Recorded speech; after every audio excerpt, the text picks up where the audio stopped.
Oi, gente, a paz do Senhor. Que Deus abençoe a cada um de vocês que estão aí, né? Seja lá fazendo o quê? Às vezes, né? Tá lavando um pratinho, tá ouvindo uma mensagem. Glória a Deus por isso. A palavra que o Senhor colocou no meu coração para poder falar, né? Eu tava conversando com ele e aí ele me deu Sofonias 1, versículo 7. Sofonias 1, versículo 7 fala assim: Cala-te diante do Senhor Jeová, porque o dia do Senhor está perto. Porque o Senhor preparou o sacrifício e santificou os seus convidados. Eita, eita. É uma palavra maravilhosa.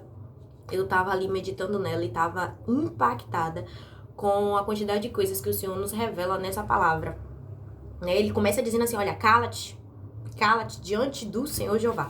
Ou seja, não é para se calar diante de qualquer pessoa, não é uma autoridade constituída por homens, é diante do Senhor Jeová. Cala-te, porque o dia do Senhor está perto. Ou seja, faça um silêncio, porque o dia do Senhor está perto. E o que é esse dia do Senhor? O dia do Senhor aqui eu vou ler aqui na outra Bíblia, né? De estudo, só um pouquinho. Que ele fala assim, a expressão dia do Senhor é uma das principais expressões do Antigo Testamento para descrever eventos escatológicos relevantes, ou seja, eventos que estejam ligados aos tempos do fim, que são relevantes. Ela se refere, a rigor, a qualquer ocasião em que o Senhor intervém abertamente nos assuntos dos homens. Assim, pode aplicar-se a dois eventos separados em dois diferentes períodos de tempo. Ou seja, ela pode ser como uma profecia parentética, né? Que é o que eles chamam. Uma profecia que tem um cumprimento histórico e uma profecia que tem um cumprimento no futuro, que foi o caso aqui. Ela teve um cumprimento histórico e tem um cumprimento no futuro. Ele fala, Sofonias viu a queda de Jerusalém como aquele tempo que ocorreria muito em breve. Por essa razão, usou expressões como está perto. Contudo, como é comum na profecia do Antigo Testamento, essa intervenção iminente de Deus mescla-se com a visão do profeta do dia do Senhor, a intervenção derradeira de Jeová nos assuntos do seu povo. Nesta ocasião, o Eterno julgará toda a terra, purificará Israel e então restabelecerá o seu povo na sua terra. O povo apóstata de Israel e Judá necessitava de ser constantemente lembrado de que o dia do Senhor seria um período de juízo e para os ímpios seria um período de completa escuridão.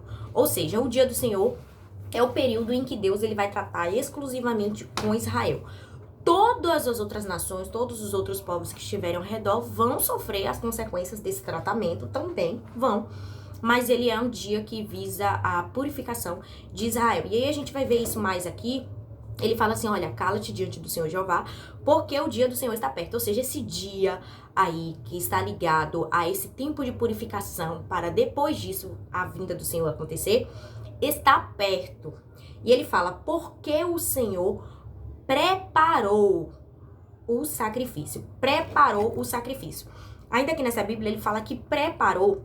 A palavra original dessa Bíblia, ou dessa palavra preparou, significa colocou em pé, colocou reto, ou seja, já está pronto. Já está pronto à espera de alguma coisa, mas já está pronto. Ou seja, o Senhor preparou, já está pronto, já está de pé. O que é que está preparado? O sacrifício. Quem é esse sacrifício? O que é esse sacrifício? Aqui também, quando vai para o original dessa palavra sacrifício, ele fala daquele sacrifício em que era ofertado a Deus, mas que carne que era ofertada a Deus, e essa carne, depois de ofertada a Deus, ela era comida, parte dela era comida pelos sacerdotes, ou às vezes até Deus permitia que outras pessoas comungassem daquela carne. Comessem daquela carne. Ou seja, ele fala de uma oferta que era apresentada a Deus, sacrifício que era apresentado a Deus, mas que depois aquele sacrifício ele era comido, aquela carne ela era comida. É diferente das ofertas queimadas, dos holocaustos, porque você queimava. Não tá falando disso aqui, ele tá falando o sacrifício, a origem dessa palavra no hebraico fala desse tipo de sacrifício, dessa carne que é apresentada e que parte dela é comida. Quem foi o sacrifício que disse assim, olha, comei do meu corpo, do pão, porque ela representa a minha carne? Preciso responder? Jesus. Então ele fala, olha, porque o Senhor preparou, ou seja, o sacrifício, preparou o sacrifício. O sacrifício, que é Jesus, já está pronto. E ele diz, e santificou os seus convidados. Santificou significa tornar santo, tornar puro, separado, tornar limpo. Ele santificou os convidados. Na verdade, a única coisa que tá faltando para que Jesus volte mesmo é esse período de santificação dos convidados. Quem são esses convidados? Não é a igreja. Essa é uma palavra que aqui não tá falando da igreja, não. Os convidados não são a igreja. A igreja é a noiva do Cordeiro. Nós somos a noiva de Cristo. Não somos convidados. Os convidados são os outros. Quem virá depois, no período da grande tribulação, quem veio antes, Abraão, Isaac, essa galera toda que a gente ama, né, que a gente aprendeu a amar através da Bíblia, é convidado. Por que essas pessoas são convidadas? E por que a gente tem que fazer essa distinção? Os eventos escatológicos, né, acerca do fim, fala do arrebatamento da igreja. Nós falamos do arrebatamento da igreja, que é a noiva de Cristo. E enquanto nós estamos celebrando as bodas do Cordeiro, que é a celebração do casamento com o noivo, aqueles que ficarem passarão por um período de tempo onde eles poderão ser purificados, santificados, para serem convidados do quê? Da ceia das bodas. São dois eventos distintos. Então, a gente tem as bodas do Cordeiro, que vai ser celebrado entre a noiva e o noivo.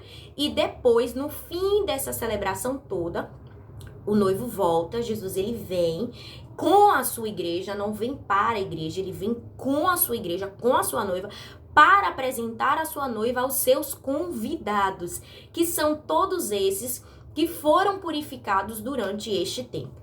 Antigamente, no Antigo Testamento, como é que acontecia a purificação? Por meio de sangue de animais. Então, era o sangue de carneiro, era o sangue de um monte de animal, de rolinha, de não sei o quê. Era o sangue desses animais que dava uma cobertura para aquelas pessoas. Não purificava completamente, ela dava uma cobertura para aquelas pessoas. Então, todos aqueles que foram cobertos por aquele sangue daqueles animais, que viveram aquela vida piamente ali com Deus, confiando naquela purificação e tudo mais, naquela santificação, eles serão convidados. Por que nós, a igreja, não somos convidadas, somos noivas? Porque nós fomos purificados por um sangue mais elevado. Glória a Jesus. Não é só mais elevado. A própria palavra lá em Hebreus diz o quê? Que o sangue de animais não vale, entendeu? Porque ele só dava uma cobertura. Nós somos purificados pelo sangue realmente excelente, que é o sangue de Jesus. Então todos que vieram depois do sangue, depois da morte de Jesus, foram purificados por esse sangue, passaram a constituir o corpo, porque o próprio Jesus, ele fala isso, né? A gente passa a ser o corpo dele, a gente passa a ser a noiva dele. Então, como noiva, né, nós não estamos incluídos nessa questão aqui dos convidados que precisam ser santificados. Mas significa que a noiva não precisa ser santificada? Claro que não. Porque se os convidados, a palavra fala aqui, se os convidados precisam ser santificados, a noiva também precisa ser santificada. Ela precisa ser purificada, ela precisa ser separada, ela precisa ser santa em todo o tempo. Isso independe de ser noiva, de ser igreja, de ser convidado, de ser o que for. A santificação é para todos.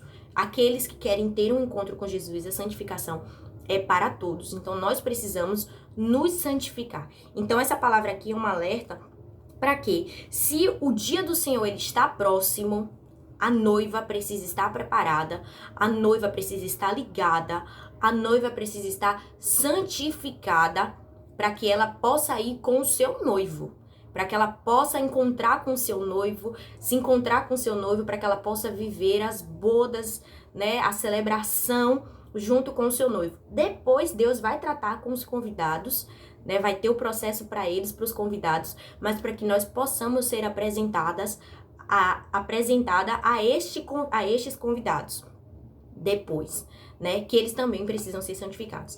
Então, o Senhor colocou essa palavra no meu coração. Cala-te diante do Senhor Jeová, porque o dia do Senhor está perto, porque o Senhor preparou o sacrifício, ou seja, ele já está pronto, e santificou os seus convidados. Se os convidados precisam ser santificados, a noiva também precisa ser santificada, e a gente precisa estar ligado nisso, porque o dia do Senhor está perto. Se está perto para os convidados, está mais perto ainda para a noiva. E essa foi a palavra que o Senhor colocou no meu coração. Medite, ore, busque, sabe? Faça assim, Senhor, me revela a palavra. E Deus com certeza vai se revelar para você. Que Deus abençoe.